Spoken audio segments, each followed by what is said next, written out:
Okay, greetings everybody. This is Jay Helix again, continuing with our tuning series here, specific to adding an LT4 Supercharger onto an LT platform. Well, that's LT1, LT4, LT1 or LT3 or LT6 or any other variants. And in this video we're going to be talking about timing. And the timing process is pretty straightforward. Kind of going back to our steps here. Let's see. Probably should have brought this up earlier. But, sorry, just pull this up real quick.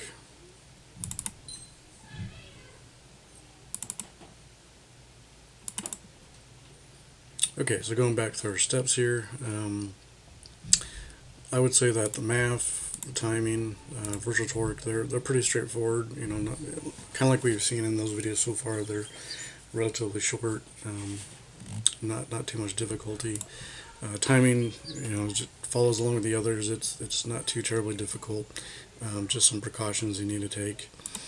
And I think how I'm going to start this is, so generally, I think what you'll see out there in the wild, whether that's reading it from an online forum or other YouTube videos or in books, I would say that probably the majority of that is going to be focused on your timing for power enrichment modes when you're in full throttle, and that's all said and good. There's definitely for the most part what you're going after, but in this particular case with this project I have on the vehicle, it was a pretty radical change to the truck. So, installing a supercharger is definitely going to impact your power enrichment mode, but it's also just going to impact drivability in general. So, timing, and this also follows with when we did math, when we talked about speed density. It's also going to be the same when we talk about virtual torque. We're not really just focusing on power enrichment. We're focusing on just overall drivability in general too. Because the supercharger is just really changing the characteristic of how this engine behaves, and leaving things stock is just not going to be sufficient. And so timing is no different. It's going to be focusing on best timing for in your idling, when you're idling at a stoplight, in gear, when you're idling and just in park or neutral. Obviously, when you're just cruising around at low speeds, when you're cruising up at high speeds, if you're just driving around through town, and then also when you get into when you want to do some power enrichment, wide open throttle scenarios.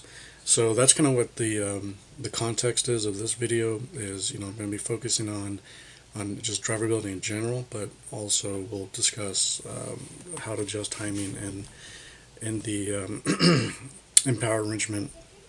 And so in previous videos, or a previous video where we talked about the initial start tune, there was basically three main steps that I focused on in that initial start. And again, you can go back and refer to that video to see exactly what was done. But what I was mainly trying to achieve is I wanted to make sure I had enough fuel to compensate for the additional air and the higher volumetric efficiency that's coming into the engine, mainly as a safety precaution, and then also ensure that I don't have too much spark advance, because that's timing is really probably the most critical step in tuning that can cause some serious engine damage. Whether you got too much spark retard or advance, but advance being the bigger one. If you have that too far advanced, you can cause some serious detonation, pre-ignition, knock, and then really get into some nasty scenarios. So basically what I did in the initial tune was to just dial timing back a little bit to make sure that it was going to be safe enough to start the engine, and so that's essentially what we achieved. And now what we need to do is actually get into the tuning process of I'm just making sure that throughout the entire drivability range, just timing is looking pretty good. So for the most part, you're that being said, you're not going to have to make too many some dramatic changes in your timing table. Generally, so what I did and what you saw in the if you watched the video for the initial tune, I basically just came into the high octane table. So I am running. I have always been running high octane in my truck.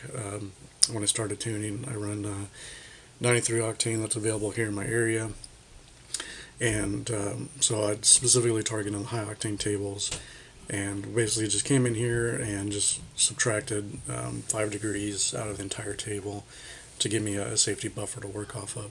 And then basically, once I got that established, it was just a matter of coming in here and tuning specific areas to just make sure timing is working okay. Now, want to say something else too, where it might start to become an annoyance. Actually, let me back up. Let me. I think this is a pretty important thing to discuss too. Now, like I said, since this was such a radical change to the engine, it's changing the airflow characteristics, changing the volumetric efficiency, it's changing, the combustion characteristics, and timing is a part of that. And one thing you want to try not to do as you're going through the previous steps, like MAF and speed density, is you don't want to really start messing with timing too much. Now, you might have to mess with timing a little bit, just to get the engine to run right, but you really don't want to finalize your timing in these previous steps. And the reason why is because before you actually start attacking timing, you want to make sure you got your air-fuel ratio, or if you're using lambda, dialed in as close to what you're trying to target as possible for both MAF and speed density. And this is specific, I'm talking specific here for GM engines, and the LT platform. Because that can if you don't, because basically when you start changing that air-fuel ratio, it's going to have to force you then to readdress the timing again. So it's best just to go ahead and make sure you get your air-fuel ratios dialed in the previous steps, and then save your timing changes for the timing step. Now, like I said before, you might have to change your timing a little bit just to get I had to do that just to get the engine to kind of idle right. I changed it a little bit, and I'm not in there changing it by 5 degrees or 6 degrees or anything like that, but just 1 or 2 degrees at a time, just to dial in and to run safe enough for the road. So that being said, I want to also talk about this relationship with timing and virtual torque. And let's actually, and I know this is not a virtual torque video, but it has some correlation with virtual torque, and I'm gonna show that here and show why it's kind of important to realize. So let's go over here to our virtual torque table. We'll just expand this. I'll just leave these the way it is. Now, I'm sure many of you have probably already seen the virtual torque tables and know how this works, but basically the way this is, so you have, and again, I don't want to detour too much and go into virtual torque here, but you basically got two main tables you're going to be dealing with. Your air mass, so that's using your mass airflow sensor, and then you have a map. So depending on which one you're looking at here, your XY, or mainly your y-axis is going to change. So for here, map, this is in your kilopascals, or your pressure for PSI, versus your RPM. And then for your air mass, that's going to be in grams. Or sorry, this is in milligrams, so it'd be like 0.1 for grams. So, so outside of that, so you notice, regardless of whether you're doing air mass or map, I'm not going to focus on these other ones because I don't have E85 set up on my truck. Don't really plan to at the moment, and I have DoD disabled. So ignoring the rest of these tables, focusing just on air mass and the map, what you'll see another common denominator. So let me back that up a little bit. A common denominator you'll see between the air mass and the map, regardless of which one, is you're always going to see RPM up here in your x-axis, and you're always going to see a spark associated. So this is why I wanted to start going into this a little bit. Um, so what you'll notice is if your timing's way off, you're going to be hitting a different torque table. I'd say generally you're probably going to be running in the zero, and it really depends on how you got these set up. But let's say, hypothetically, your engine, once it's in tuned and is running decent, you're probably going to be running more in the 0 and 10, maybe the 20 degree table for for the timing. Now you'll notice as you're what you might notice is as you're doing the MAF tuning and the map tuning, you might notice your spark pretty negative. It might actually be down here in the negative 10 degrees, which means you're going to be operating off of this table, which your virtual torque is not going to be that high. So basically, the point I'm trying to make here is to realize that's going to be something you might see, and you don't want to start going into, so the same as what you'd have here in MAF and speed density, you don't want to jump the gun just yet and start modifying a virtual torque table, because once you have these guys dialed in and you start working on timing, you're going to probably be operating in a normal virtual torque table where timing is going to be above the negatives in the most case. So I hope that wasn't too confusing, and it makes sense. It might make more sense when we actually get into the virtual torque. But basically, the point is try to, when you're in a step, try to just focus on the parameters that step is addressing. So for MAF and speed density and such, don't try to mix these together. Now there are going to be cases where you have to. And that's also why I do a 2-pass system for these. And what I mean by that, like we talked in previous videos, is I start off with steady state part throttle, and then after I get my MAF, my speed density, my timing dialed in, and virtual torque, then I come back for a second pass and do the full throttle, because that's gonna if you try to do full throttle before you have your MAF dialed in, you're gonna be kind of fighting the system a little bit. So gonna digress there. Hopefully that wasn't too confusing and made some sense.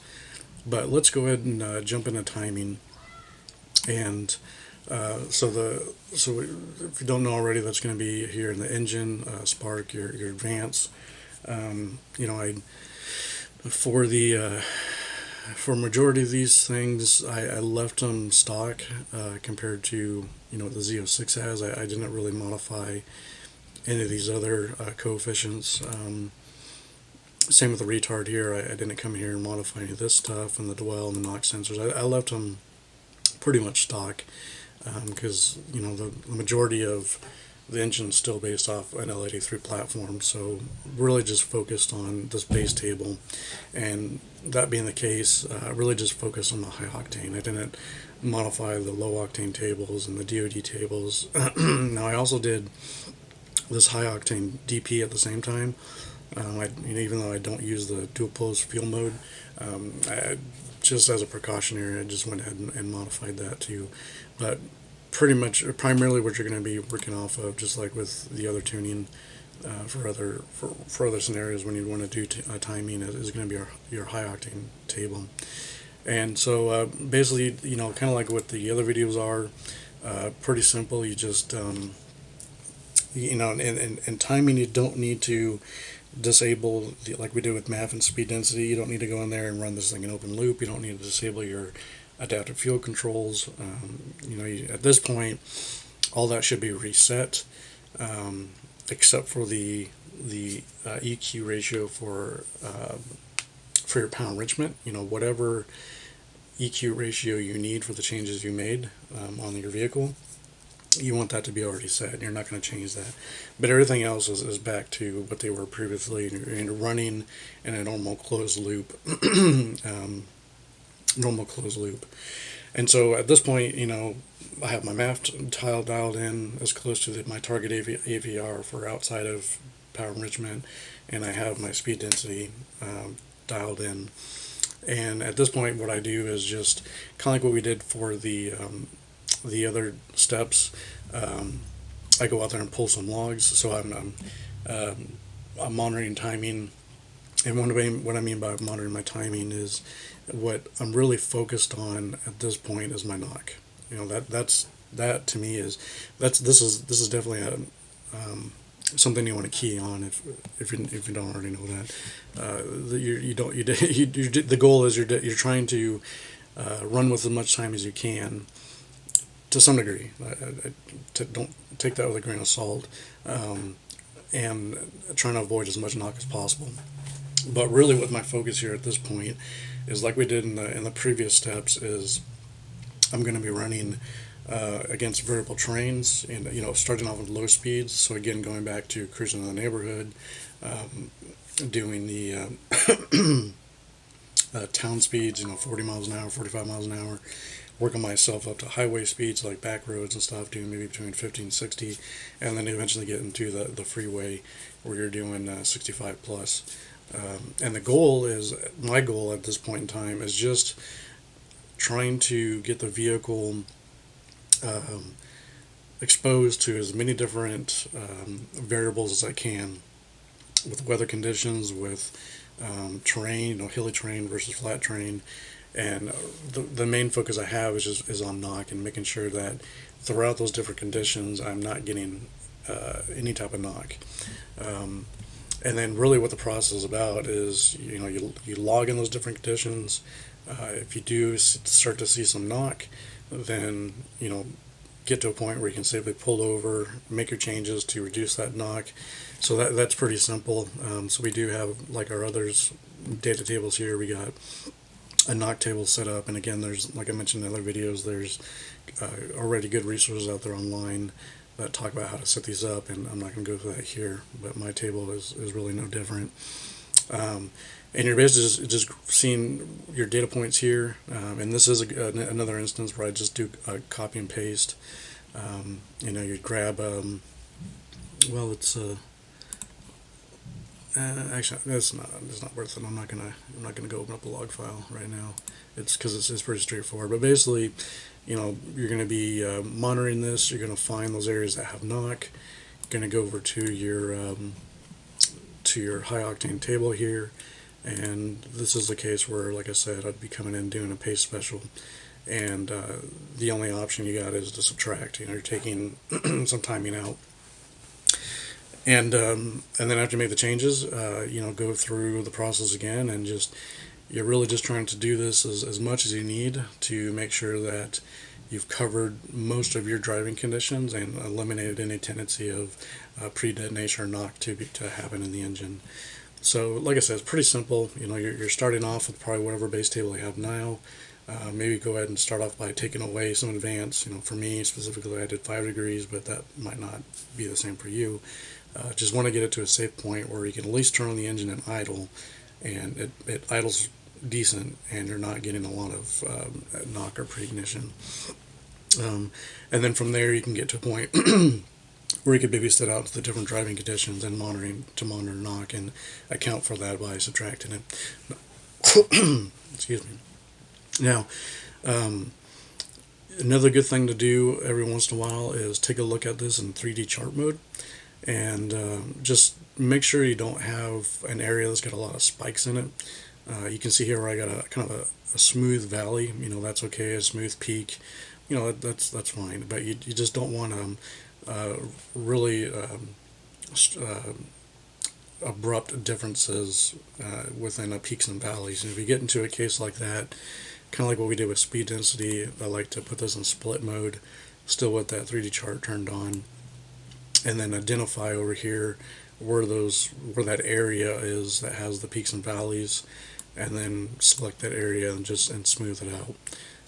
So that's about the extent I go for getting some of that worked out. So that will pretty much help you get yourself tuned in for drivability.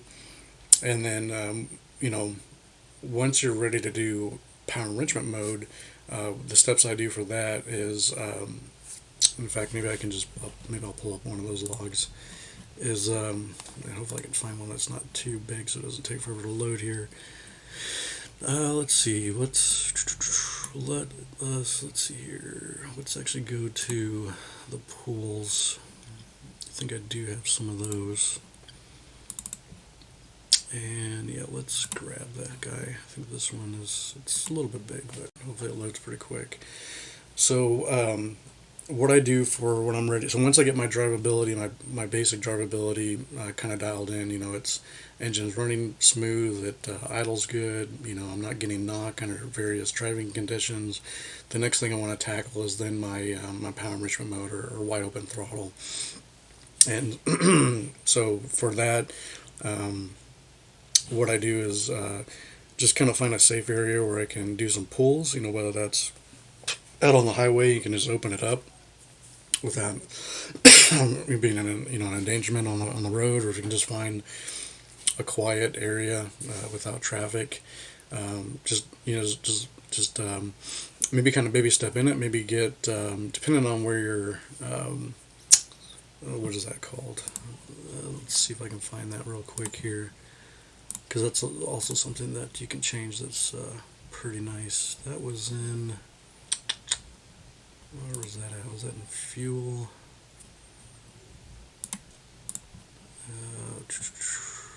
Gosh, now I can't remember. I'll have to find that later, and we'll talk about in another video. But you can change. Maybe it was the throttle. Sorry, I'm detouring a little bit here, but I want to.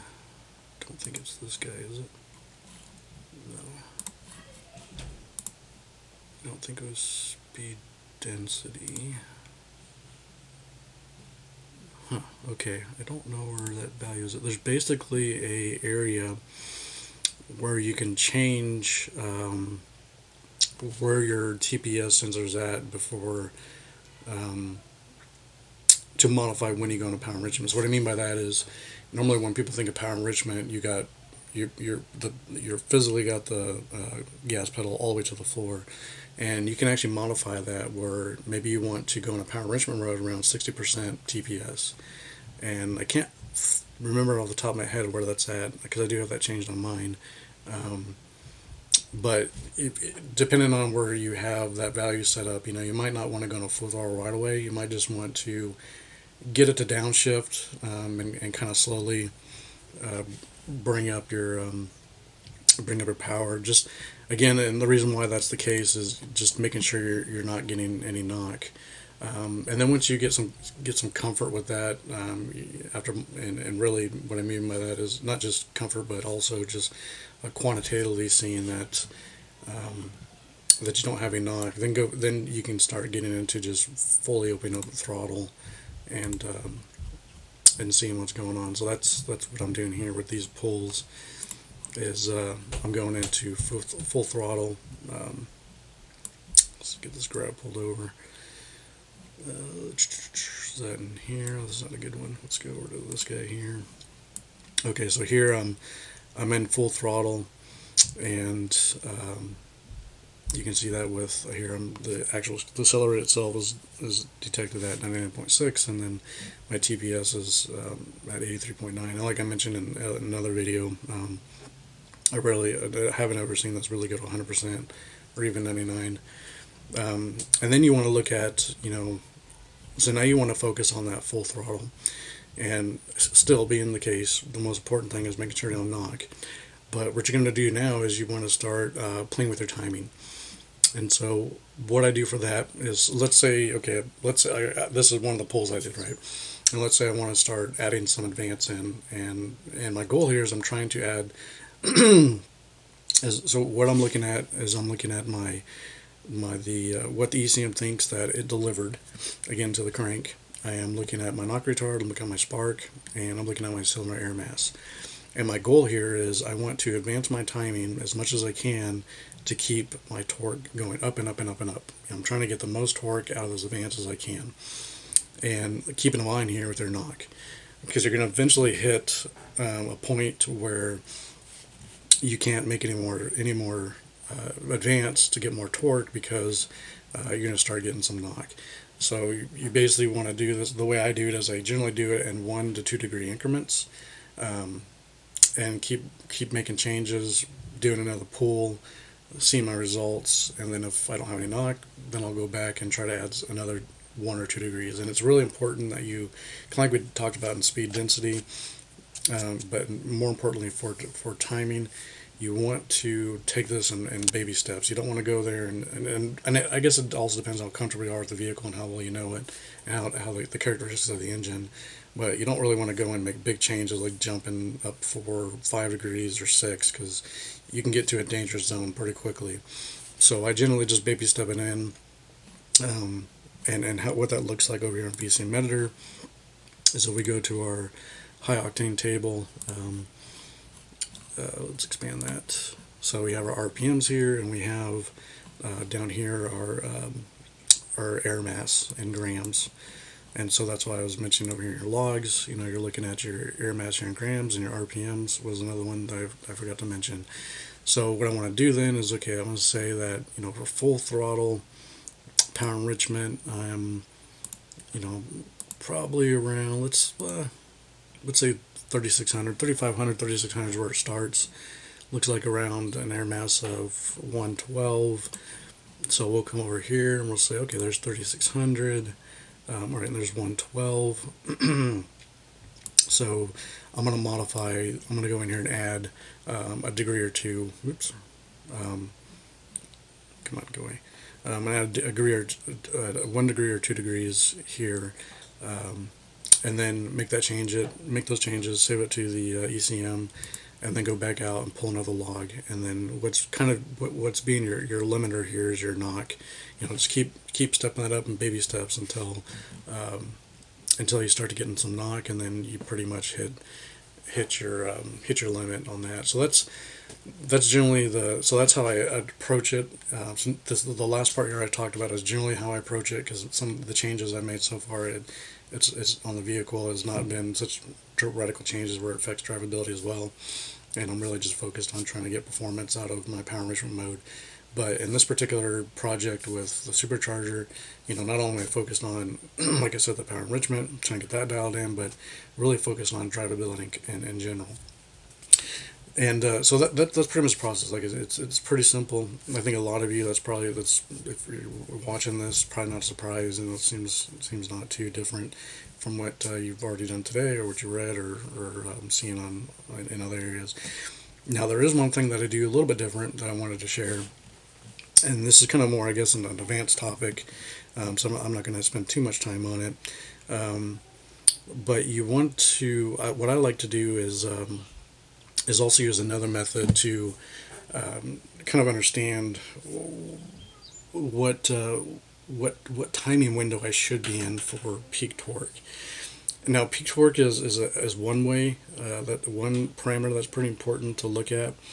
There's also another parameter, and this is not a parameter that you're going to get out of a channels list. This is actually a mathematical custom parameter you would create, and that's called specific fuel consumption. And basically what specific fuel consumption is it's the mass flow per unit time of your fuel, and also the power output per unit power output is basically what that is. So it's basically just an efficient way to tell how the engine is using the fuel supplied to it to produce work at a specific condition, and that specific condition is going to be wide open throttle.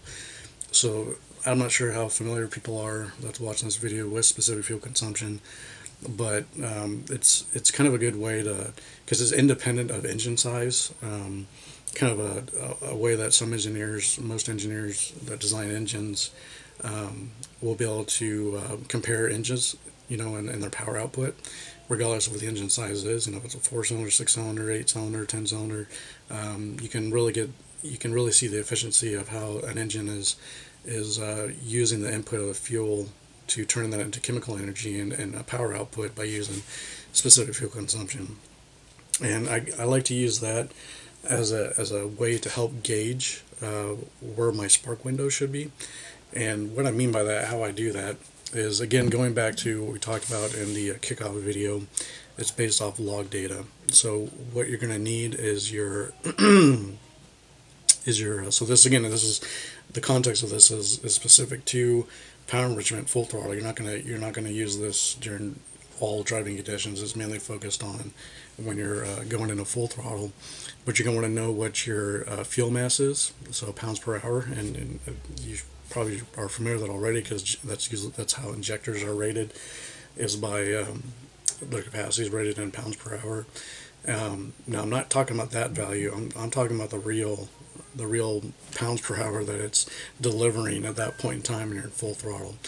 Now there is a PID in your channel list.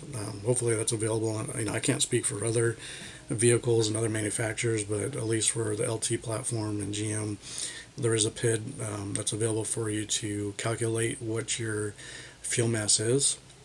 So you're going to want that, and then you're also going to want your horsepower. And so how I'm getting my horsepower, like we talked about the kickoff videos, I already know what my torque is, so I can calculate what my horsepower is, and now I can divide my fuel mass into my power and get an SFC. And the way SFC works is you generally want the lowest value. The lower the better. That means you're efficiently using fuel and converting that into chemical energy for the power output you're getting is what that's is showing. And so what that looks like, how I use that, is over here. And I know this might look a little bit confusing, so let me back this up a little bit. Let's go to a torque versus timing. Now, I think all of us would agree, just there's some natural sense if you're into performance and been in with vehicle performance for a while, you just have this natural sense, or I think a lot of us can say we have a natural sense that as you're going to advance timing, that's going to have a relationship or a causation on your torque. Generally the more advanced, to a certain degree, right? There's a limit to that, but as you advance timing, there is some inherent expectation that torque is going to go up, and we can quantitatively see that here using some statistical methods. That generally kind of is the case. So what I have here is, so what I did was this is using Octave.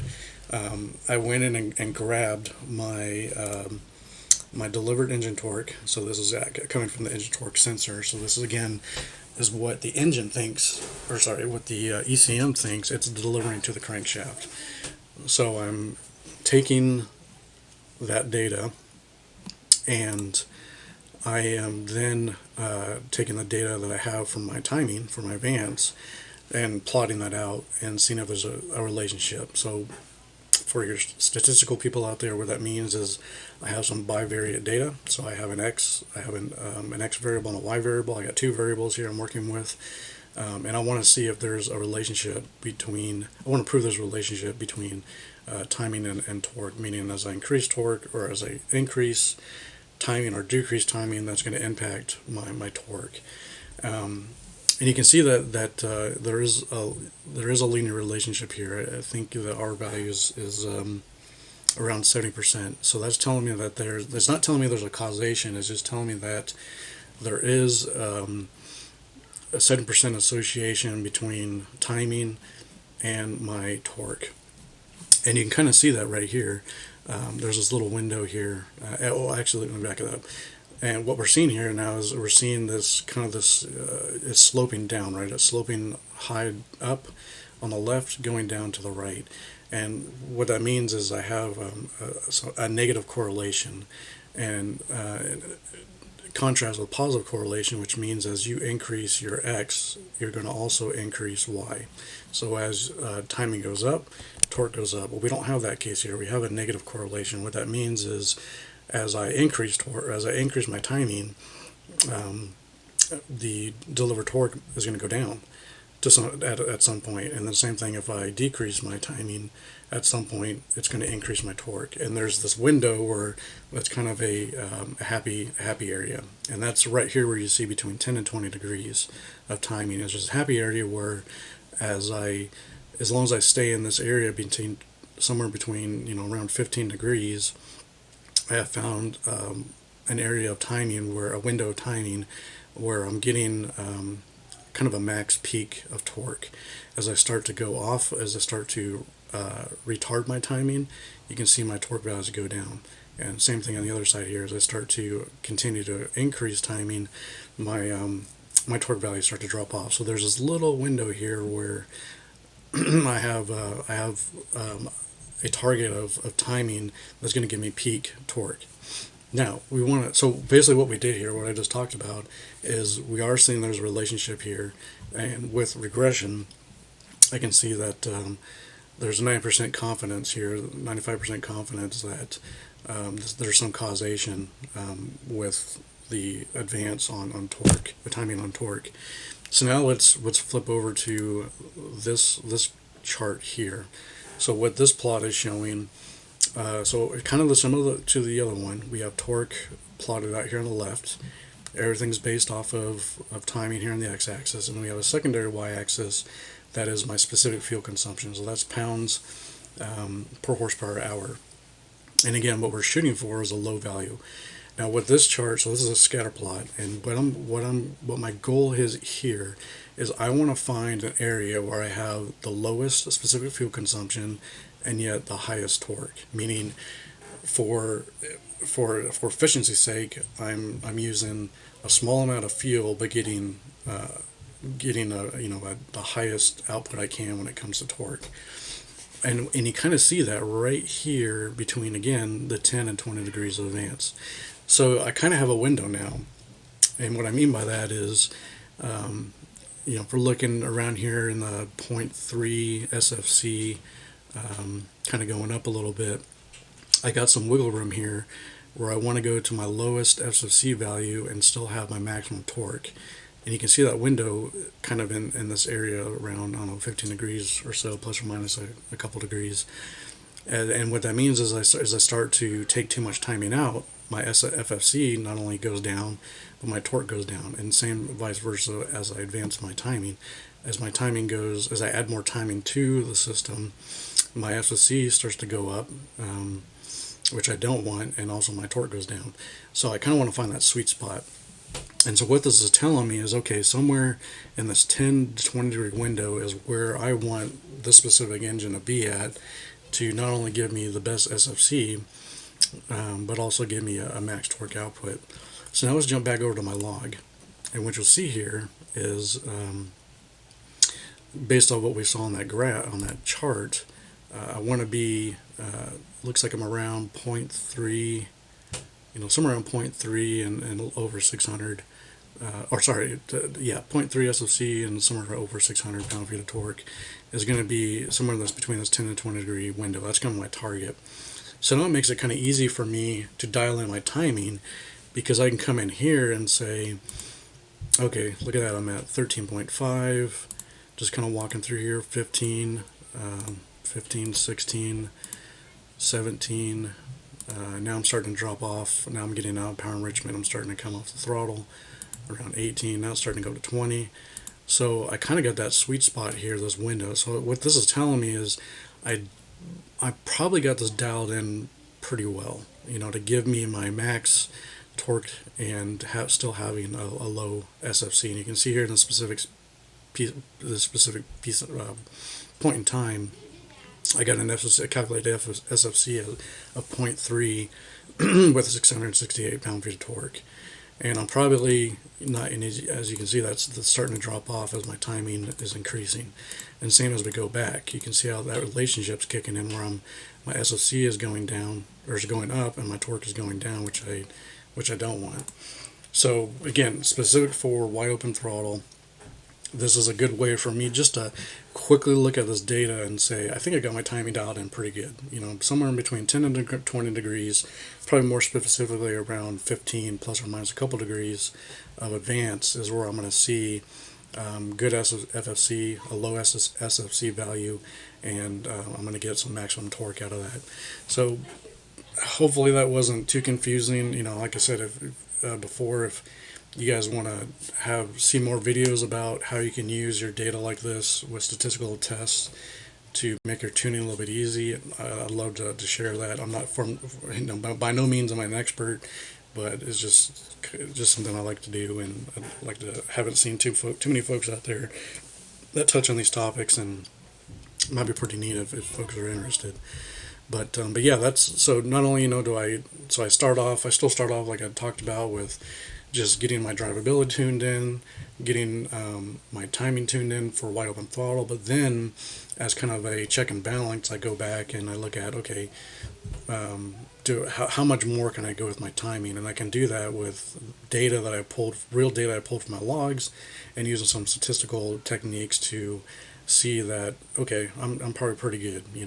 I might just, I think my timing's done, and I'm going to move on to the next step. So, in any case, I think that's what I wanted to cover in this video.